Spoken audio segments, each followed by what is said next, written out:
There have been a lot of Android phones made by a lot of manufacturers, but never one made by Google. Until now, this is the Pixel. And I'm just gonna say it right at the top, it is the best Android phone that has ever been made. Okay, but what does it mean that Google is making a phone now? Well, it means that we finally get to see what Google wants when it makes some hardware. And what does Google want? It wants to make a phone that's really simple and approachable. Every phone these days is made out of just metal and glass, but Google's take is really simple and utilitarian. It comes in two sizes, 5 inches and 5.5 inches, and they feel pretty good to use even though they're a little bit thicker than you might expect. There's also this glass shade on the back, which, I don't know, it's there for maybe antenna reception and to help you know which way is up. It's fine. There's also a fingerprint sensor on the back, which is where I prefer a fingerprint sensor to be. It's way more comfortable to use, except when it's sitting on a table. Now, there's only one speaker, but it's really loud. It's here on the bottom. And also on the bottom, of course, you'll find a USB-C jack, and of course, there's a headphone jack on the top. Overall, the Pixel just doesn't feel techy like a Samsung phone. It just feels like a smartphone. And it feels a lot like that smartphone, the iPhone. Like I said, Google wants the Pixel to feel familiar. Inside, it's powerful. Google really wanted this thing to be a top-tier phone. So there's a fast Snapdragon 821 processor, 4 gigs of RAM, and 2 storage options, 32 or 128 gigs. And I love the screens. They're OLED, which means they have really good color and super deep blacks. They look stupendous. And the Pixels are faster and way more responsive than any Android phone I've ever used. I also really like that the small one is just as powerful as the big one. Now, because Google can control both the hardware and the software, it can optimize a bunch of stuff, like battery life. The battery life is stupendous. I'm getting about 2 hours more on the Pixel than I ever got on an iPhone or a Nexus phone. But you pay for all that power and design. It starts at $649 for the small one, and it goes all the way up to $869 for the Pixel XL with 128 gigs. But my main takeaway for this is that it is a top-tier phone. But it's not like some precious piece of jewelry. It's a phone, and you're meant to use it, so Google made it feel normal. Really, my only problem with the hardware is that it's not waterproof. The other super important reason that Google had for wanting to make its own phone was being able to fully control the integration between the hardware and the software.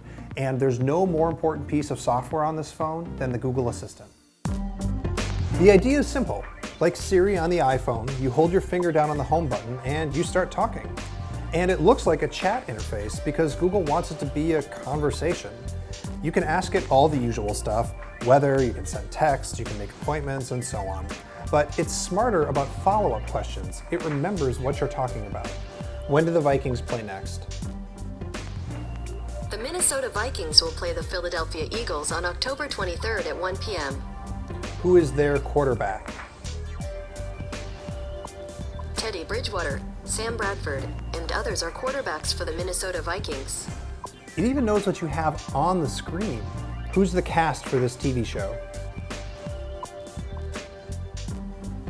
The cast of *Halt and Catch Fire* includes Lee Pace, Mackenzie. Show me pictures of him. Check out these pictures of Lee Pace. It can open some apps like Spotify and OpenTable, but it doesn't work with a lot yet. That's not coming until later this year. And like all assistants, this assistant sometimes is kind of dumb. When is the next presidential debate? The third presidential debate is on Wednesday, October 9th. Put that on my calendar. When is the event? When you just told me. Sorry, what's the day and time? You're not very smart, are you?